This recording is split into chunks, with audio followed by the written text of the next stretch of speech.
Avec l'abandon provisoire des frappes contre la Syrie et la tentative des Américains et des Russes de bâtir un programme de destruction de l'arsenal chimique de Bachar el-Assad, le Conseil de sécurité des Nations Unies est revenu au premier plan.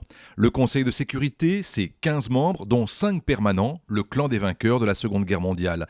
Sauf que depuis la guerre froide, il est divisé. D'un côté, le P3, les 3 occidentaux, de l'autre, le P2, la Russie et la Chine. Les 10 autres membres sont là pour 2 ans, renouvelables par moitié, seul moyen de faire participer la Terre entière, chacun son tour. Tout comme la présidence du Conseil, chacun des 15 la prend pour 1 mois. Attention à ne pas se faire manipuler, surtout lorsque les 5 permanents veulent convaincre les autres lors des fameuses résolutions sur la guerre ou la paix dans le monde. Car le Conseil de sécurité ne s'occupe que de ça, depuis le plan de partage de la Palestine en 1947 jusqu'à la crise syrienne, en passant par tous les conflits du monde contemporain.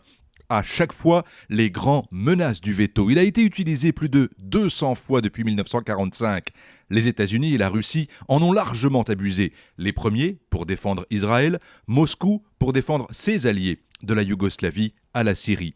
La menace du veto est brandie également dès qu'on touche aux sensibles, qu'il s'agisse de la création des tribunaux spéciaux de la Cour pénale internationale ou du renouvellement des casques bleus. Pour ce job d'ambassadeur au Conseil de sécurité, il faut donc être redoutable, bâtisseur de compromis, mais joueur de poker, tout comme son maître Lavrov qui a passé 17 ans à New York, son émissaire actuel, Vitaly Tchourkine, connaît par cœur les rouages du système.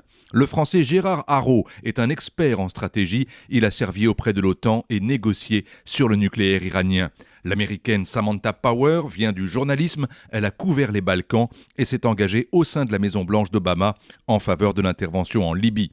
Rien n'est pire que lorsque la guerre est menée sans le feu vert des Nations Unies, mais lorsque les nations sont désunies et que l'horreur frappe à la porte, la tentation est forte de quitter ce grand machin bloqué pour sauver les vies qui restent à sauver.